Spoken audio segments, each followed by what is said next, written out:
여러분, 세상에 완벽한 교회가 있을까요? 네. 우리가 교회에 대한 어떤 비전과 꿈들이 있는데 어떤 비전이 있습니까? 어떤 꿈이 있습니까?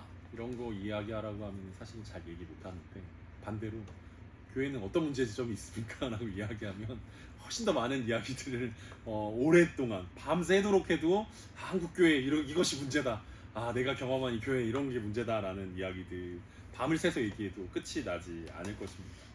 그런데 사실 성경에 나오는 교회 중에 문제가 없었던 교회가 있냐라고 했을 때 그렇지 않다라는 것을 우리는 잘 알고 있습니다. 그러니까 성경 공부 시간에 배우고 있는 갈라디아 교회를 보면은 또 율법에 빠져들어서 또 율법과 은혜들을 오해했던 이야기들이 나오고, 에베소 교회에도 마찬가지 문제가 있었고, 또 대표적으로 고린도 교회는 10가지가 넘는 문제들이 산재에 있어서 굉장히 어려움을 겪었던 교회이기도 합니다. 사실 성경에 문제 있는 교회가 없었다면 신약 성경의 대부분은 쓰여지지 않지 않았을까라는 생각들 하죠. 고린도 교회 문제가 없었으면 고린도 전서가 있었겠습니까? 데살로니가 교회가 재림에 대한 문제가 없었다면 데살로니가 전서를 우리가 볼 수 있었을까라는 생각들을 하게 된다라는 거죠. 근데 진짜 중요한 건 뭐냐면, 문제가 문제로 느껴지지 않을 때가 진짜 큰 문제 가운데 빠져버리게 된 것이다 라고 이야기할 수 있을 것입니다. 문제들은 우리가 어떤 교회든지 문제들은 가지고 있는데, 그 문제가 너무 당연하게 생각되어질 때, 상식이 되어질 때, 원래 그런 거야 라는 이야기들이 상식처럼 이야기될 때, 그때가 큰 문제에 빠지게 된 것이다 라고 이야기할 수 있을 것 같습니다. 그러니까 완벽한 교회는 원래 없어 라고 이야기하면서 문제가 너무 당연하게 느껴진다면 성경적인 교회라고 이야기할 수 없을 것입니다. 개인의 삶도 마찬가지일 것입니다. 우리 삶 가운데 문제가 없는 인생이 있겠습니까? 우리 삶 가운데 얼마나 많은 문제들이 있습니까? 어려움들이 있고, 유혹이 있고, 시험이 있고, 또 넘어짐이 있고, 여러 가지 문제들이 많이 우리의 삶 가운데 나타나는데, 그게 너무 당연하게 느껴지게 돼버리면 그때부터 그게 큰 문제가 된다는 거죠. 원래 그런 거야. 인생이 원래 그렇지 뭐. 원래 완벽한 인생은 없어. 다 누구나 문제를 가지고 살아가는 거야. 어쩔 수 없는 거야. 현실을 살아간다는 건 이렇게 사는 거야 라고 그 문제를 너무 당연하게 여겨버리게 되면, 생각하게 되면 더 큰 문제, 아주 중요한 문제 가운데 빠지게 되는 것이다 라고 이야기할 수 있을 것입니다. 성경 말씀을 읽고 우리가 우리 삶 가운데 적용한다는 것은 사실 쉽지 않은 일들일 것입니다. 그렇지만 말씀을 읽고 해석하고 적용하는 것이 쉽지 않다고 해서 우리가 그것들을 게을리할 수는 없는 것들인데, 우리가 이것이 쉽지 않은 이유 중에 하나는 본문에 대한 오해나 선입견들이 우리 가운데 있기 때문입니다. 특히 사도행전을 우리가 읽으면서 이 초대교회에 대한 말씀이 우리 가운데 선입견으로 작용할 수 있을 것입니다. 원래 교회가 이랬어, 그러니까 우리도 이 모습으로 가야 돼 라고 이야기하지만, 사실은 이런 교회로 갈 수는 없다라는 거죠. 이미 역사가 진행되어 오면서 교회의 역사들 가운데서 이 초대교회의 모습은 어떤 원리들을 우리 가운데 제공하는 거지, 이 모습으로 돌아갈 수 있냐라고 했을 때 그렇지 않다라는 거예요. 기본적으로 오늘 우리가 보고 있는 이 사도행전 6장에 나오는 이 말씀도 교회가 하나였기 때문에 이런 일들이 나타나고 이렇게 해결할 수 있었던 거지, 오늘날처럼 교단이 막 여러 개고 교회들이 이렇게 다 뿔뿔이 흩어져 있고 전혀 연합되지 않는 이 모습 가운데서 이것들을 그대로 적용할 수 있을까? 라는 생각들을 할 수 있을 것입니다. 오늘 본문을 읽으면서 우리는 이 본문에 등장하는 사도들이 목회자고, 스데반은 집사로 적용할 때가 많이 있습니다. 사도들이 세웠기 때문에 교회들이 서열화되어 있는 것처럼 느껴질 수도 있습니다. 그래서 우리가 흔히 교회에 가면은 뭐 이렇게 시간이 지나면 서리 집사가 되고, 조금 시간이 지나면 안수 집사가 되고, 장로가 되고, 또 그 위에 목회자가 있고, 어떤 피라미드 형태의 교회들을 우리는 생각하고 그거를 그렇게 적용하려고 하는데, 사실은 교회는 그런 구조로 되어 있지는 않습니다. 예수님이 머리이고 나머지는 다 지체라고 성경은 우리 가운데 이야기하고 있죠. 위아래의 개념이 있지 않다라는 거죠. 그럼에도 우리 가운데 이런 선입견들이 있기 때문에 사도행전을 읽어가면서 어떤 우리 교회에 적용하면 어떻게 할 수 있을까? 어떻게 이것들을 해석하고 바로 이해할 수 있을까를 이 선입견들 때문에 더 어려움을 느끼는 경우들이 종종 생긴다라고 볼 수 있을 것입니다. 중요한 것은 고린도 교회도 문제가 있었고, 에베소와 갈릴리, 데살로니가, 바울 서신에 등장하는 대부분의 교회들은 다 문제가 있었는데, 초대교회의 어떤 예루살렘 교회도 문제가 있었습니다. 갑작스럽게 문제가 생겨났습니다. 그 문제가 뭐였냐면 오늘 본문 1절과 2절입니다. 그때 제자가 더 많아졌는데 헬라파 유대인들이 자기의 과부들이 매일의 구제에 빠짐으로 히브리파 사람을 원망하니 12사도가 모든 제자를 불러 이르되 우리가 하나님의 말씀을 제쳐놓고 접대를 일삼는 것이 마땅하지 아니하니. 사도행전은 지금까지 사도들이 중심되어서 내용이 이어져 왔습니다. 그런데 오늘 6장부터 그 분위기가 바뀝니다. 사도들뿐만 아니라 이제는 제자의 시대가 되었다라고 이해할 수 있습니다. 그러니까 사도들이 중심이 되어서 5장까지 사도행전 5장까지 말씀들이 이어졌다면 6장부터는 이제 제자들, 본격적인 다른 이제 제자들, 그리고 우리가 쉽게 얘기하는 집사들의 이야기들이 계속해서 이어지게 됩니다. 예수님의 제자가 되기로 한 사람들이 점점 더 많아지고 있었다라고 1절에서 얘기하고 있습니다. 그때 제자가 더 많아졌는데 라고 이야기하는 거죠. 그런 사람들이 많아지면서 제자들이 많아지면서 문제가 생기기 시작했습니다. 앞에서 언급했지만 초대교회의 형태를 보면 오늘날의 교회가 많이 다르기 때문에 이게 적용하기가 쉽진 않습니다. 우리는 교단이 있고 각각의 교회가 개별적으로 구별되어져 있었는데 초대교회는 교단의 구분도 없었고 교회의 구분도 어렵습니다. 그냥 하나의 예루살렘 교회라고 부르는 교회가 있었고 각각 예배와 모임의 장소가 가정들에서 이루어지고 있었다라는 것으로 우리는 생각해 볼 수 있습니다.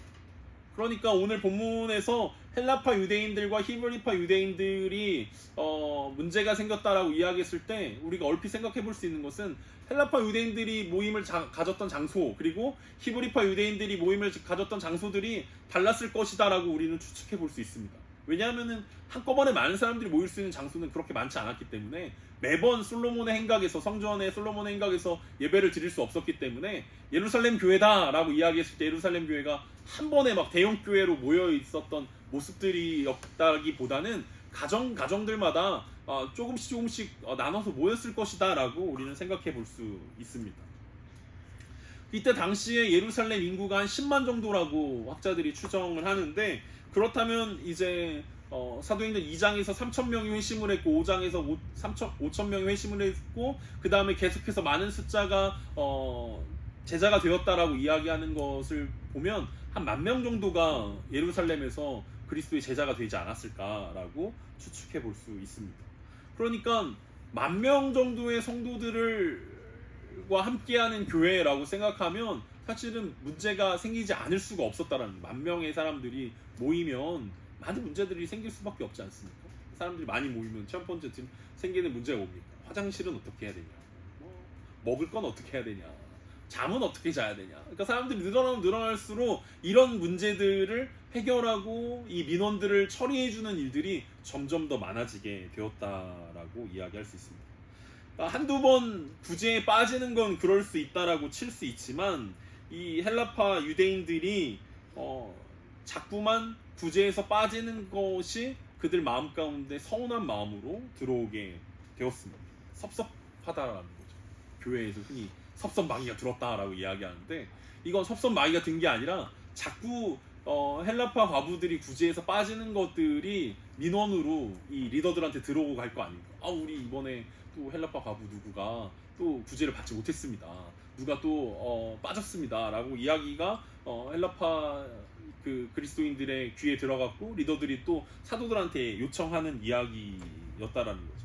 그러니까 헬라파 유대인이냐 히브리파 유대인이냐는 결국은 모국어가 뭐냐를 통해서 나누는 거예요. 그러니까 헬라어가 모국어냐 아니면 히브리어가 아니죠. 그때 당시에는 아람어가 공용어였는데 아람어를 사용하는 유대인이냐 이게 이제 두 그룹을 나누는 이야기들이었고 결국은 자신들의 언어가 통하는 사람들끼리 모여서 예배를 드렸을 것이다 라고 우리는 추측해 볼 수 있습니다.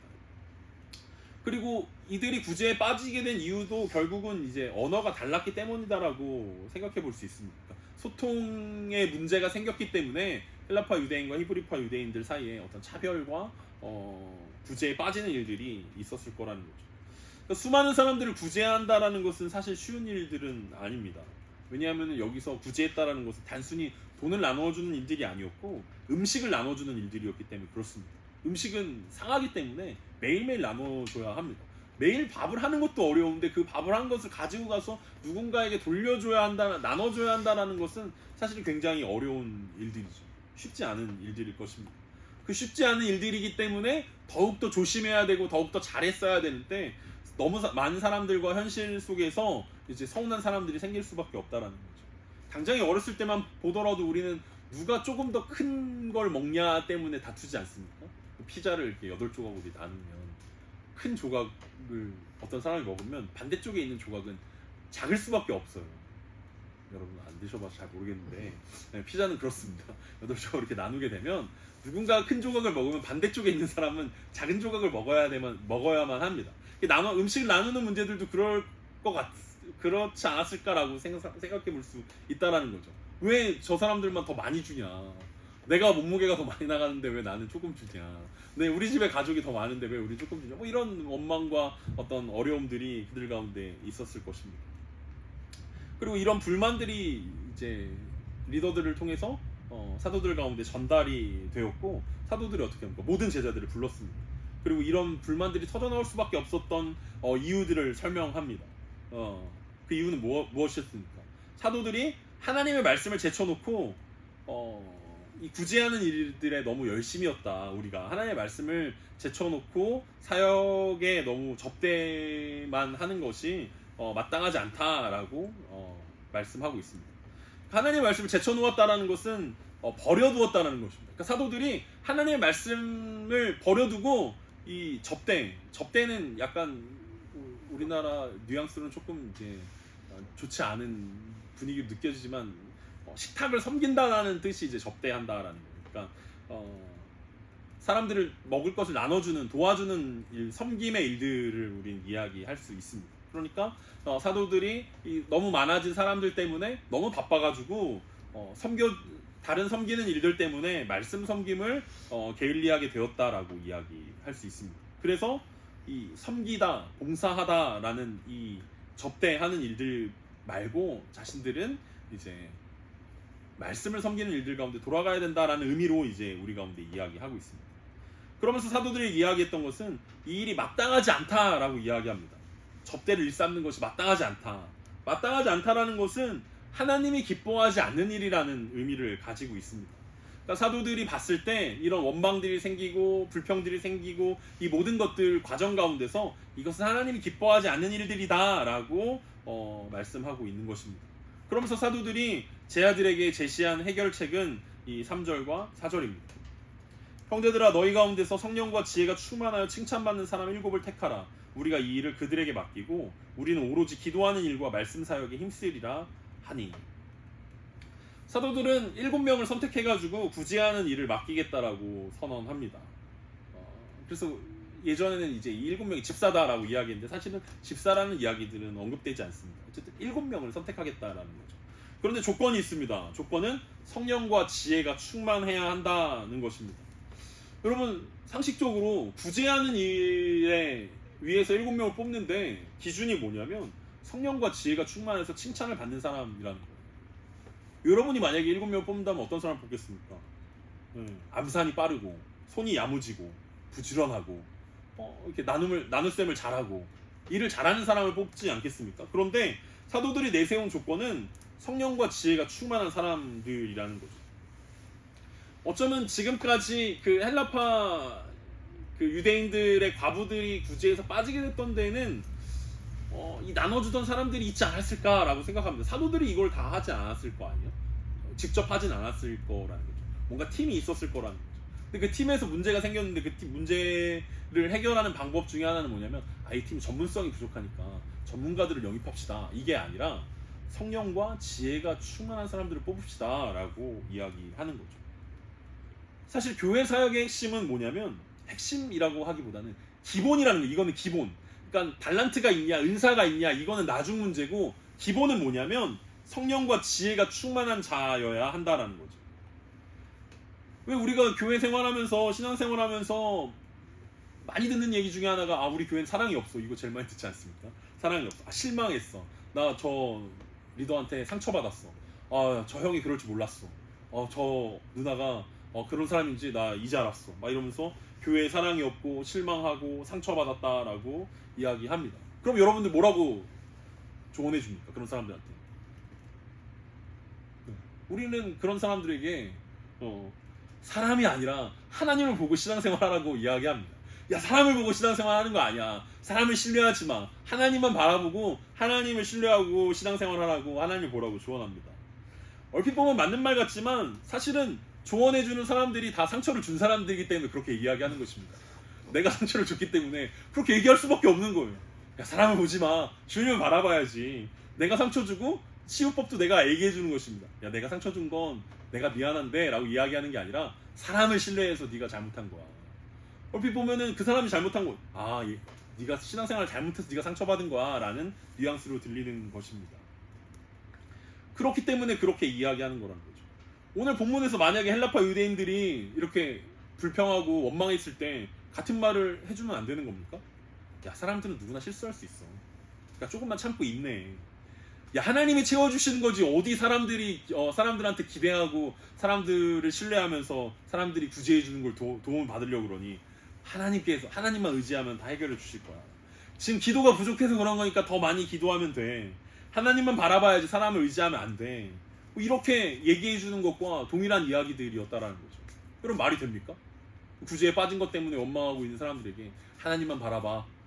사람을 의지하면 안 돼. 이건 진정한 조언이 될 수 없다라는 거죠. 사실 교회 안에서 사역 중에 어려움을 겪게 되는 대부분의 경우는 아직 준비가 되지 않은 사람들이 그 일들을 감당하고 있기 때문에 그렇습니다. 상황과 환경에 끼워 맞춰져서 사람들이 투입된다라는 거죠.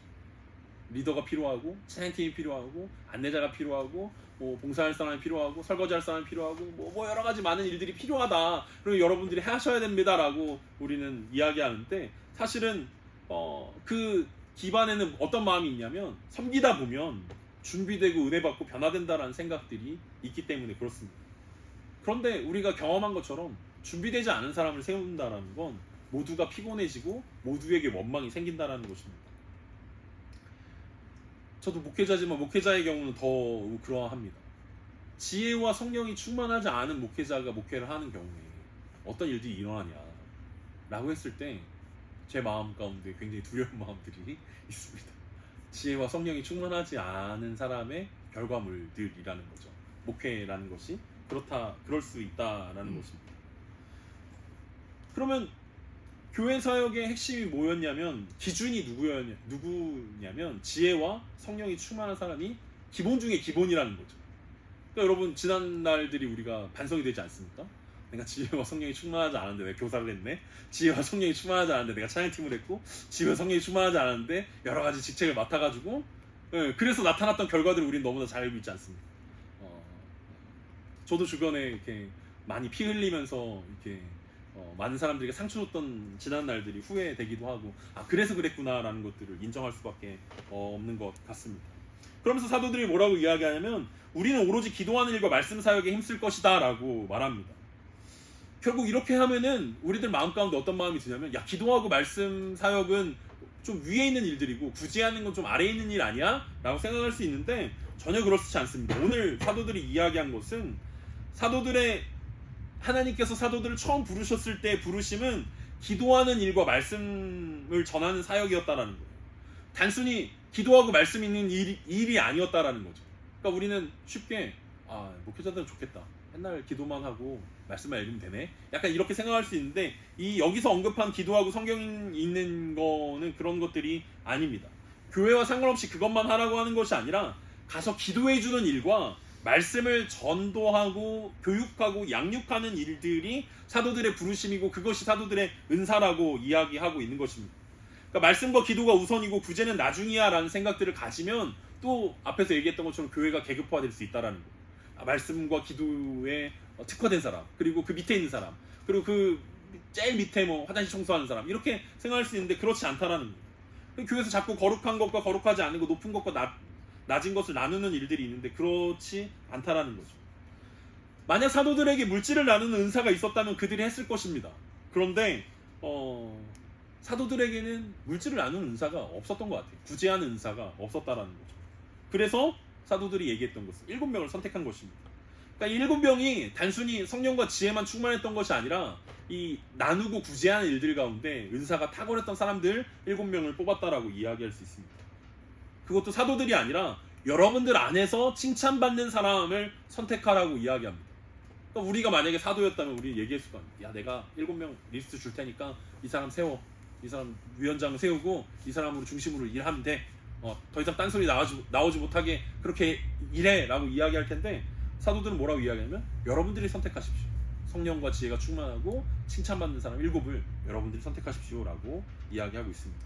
그래서 이 문제의 결론은 어떻게 나옵니까? 5절부터 7절입니다. 온 무리가 이 말을 기뻐하여 믿음과 성령이 충만한 사람 스데반과 또 빌립과 브로고로와 니가놀과 디몬과 바메나와 유대교에 입교했던 안디옥 사람 니골라를 택하여 사도들 앞에 세우니 사도들이 기도하고 그들에게 안수하니라. 하나님의 말씀이 점점 왕성하여 예루살렘에 있는 제자의 수가 더 심히 많아지고 허다한 제사장의 무리도 이 도에 복종하니라. 원망이 가득했던 공동체 안에 기쁨이 찾아왔습니다. 그리고 그들은 믿음과 성령이 충만한 스데반을 비롯한 7명의 사람들이 선택되어졌고 사도들에게 보고가 되었습니다. 놀라운 것은 이 7명의 사람들의 이름이 다 헬라식 이름을 가지고 있다라는 것입니다. 이 사람들이 다 헬라파 유대인이냐라고 이야기할 수는 없지만 헬라식 이름을 가지고 있다는 것은 최소한 이들이 헬라어와 아람어 두 가지 언어들을 다 구사할 수 있는 사람들이었다라는 것을 우리는 추측해 볼 수 있습니다. 아예 니골라라는 사람은 안디옥 사람이라고, 이방인이었다라고 이야기합니다. 안디옥 사람이었고 나중에 유대교에 입교한 사람이라고 언급하고 있습니다. 그러니까 헬라파 유대인도 아니고 아예 유대인이 아닌 사람이었는데 이 사람이 안디옥 사람이 뒤늦게 유대인이 되어서 유대교에 입교했다가 이제 그리스도의 제자가 되었던 사람까지도 선출되었다라는 거죠. 그러니까 이 사람들이 어떤 방식으로 선출했는지는 우리가 알 수 없지만 마띠아처럼 제비를 뽑지는 않았을 거라는 거죠. 성령과 지혜가 충만한 사람들을 어떤 투표나 어떤 방식으로 뽑았을 건데, 뽑을 때 사람들이 생각했던 것은 헬라파 유대인들이 그동안 힘들고 어려웠기 때문에, 그동안 구제에서 많이 빠졌기 때문에 그 사람들을 더 많이 배려해야 한다라는 마음들이 들었다라는 거예요. 그래서 히브리 유대인들이 다 빠지고 헬라파 유대인들로 다 채워졌다는 거예요. 7명이 어렵고 힘들고 소외되고 약한 사람들 위주로 뽑아줬다라는 거예요. 선출됐다라는 거예요. 그 중에는 몇 명이 됐는지는 모르지만 수리아 출신, 안디옥 출신의 사람들을 배려해서 그 안디옥 출신 사람도 뽑아줬다라는 거죠. 그렇게 구성했다라는 거예요. 그러니까 온 교회 가운데 원망이 그치고 기쁨이 넘쳤던 이유는 그들 마음 가운데 권리들이, 자기들이 가지고 있었던 너무나 당연하다고 생각했던, 야, 히브리파 유대인들이 더 많은데 우리를 대표할 수 있는 사람들은 히브리파 유대인들이 더 많아야 되는 거 아니냐 라고 이야기할 수 있는데, 그렇게 생각하지 않고 더 약하고 힘들고 소외된 사람들을 위주로 이 사람들을 세워갔다라는 거죠. 그래서 온 교회가 선택한 7명에게 사도들은 기도하고 그들에게 안수했습니다. 안수할 때 능력이 나타났냐 이런 게 아니라, 안수는 사람들을 세우고 임명하는 의식 중에 하나로 우리는 이해할 수 있습니다. 그러니까 사도들과 7명의 일꾼들이 세워졌습니다. 이제 교회가 조금 더 조직화되었다라는 거죠. 그리고 각자의 부르심에 맞게 섬기게 되었다라고 이야기할 수 있습니다. 그럴 때 어떻게 됩니까? 하나님의 말씀이 점점 더 왕성해져 갔다라고 이야기하고 있습니다. 자신의 은사와 부르심에 맞게 섬기게 될 때 교회에 기쁨이 넘치게 되고 하나님의 말씀이 점점 더 왕성해져 갔다라고 말씀하고 있습니다. 심지어는 제사장의 무리도 복음을 듣고 순종하기로 했다는 것입니다. 바로 직접 5장에서 사내들인 공회에서 예수의 이름으로는 절대 아무것도 가르치지 말고 선포하지 말라라고 언급했던 사내들인 공회의 그 엄벌과 엄중한 경고가 있었음에도 불구하고 심지어 제사장의 무리도 이 도에 복종하게 되었다고 말씀하고 있습니다. 그럼 오늘 말씀을, 간단한 이 말씀들을 보면서 우리가 생각해봐야 하는 것들이 있습니다.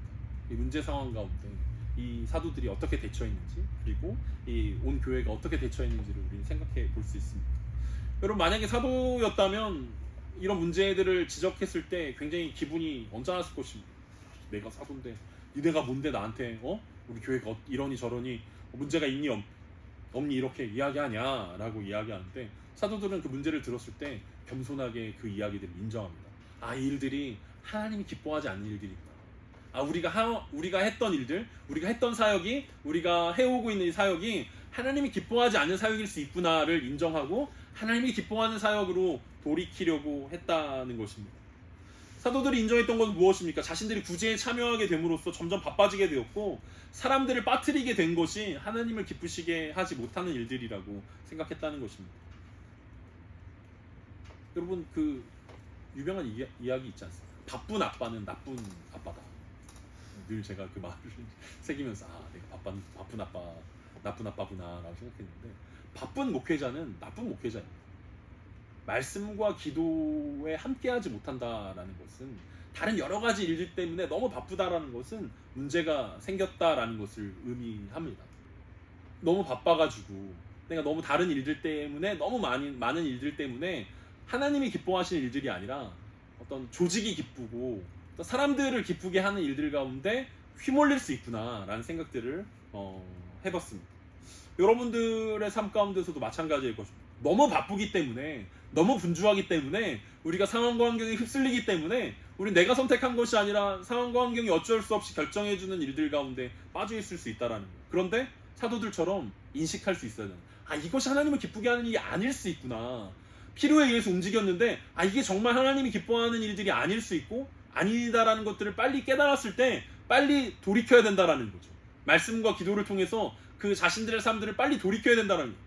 사도들이 그 기득권을 놓지 않고 이게 얼마나 중요한 일인데 구제하는 일들은 권력의 핵심 아닙니까? 내가 이것들을 가지고 있어야 되는데 이거를 내가 내려놓는다는 건 말도 안 돼 라고 반항하기보다는 이것이 하나님 기뻐하지 않는 일들이기 때문에 내 은사가 아니기 때문에 나의 부르심이 아니기 때문에 하나님 부르심 있는 사람들에게 돌려줘야 된다. 그리고 그 부르신 그 사람들을 확인하려면 성령과 지혜가 충만한 사람이어야 된다라는 하나님의 기준들을 제시해 주었다라는 거죠.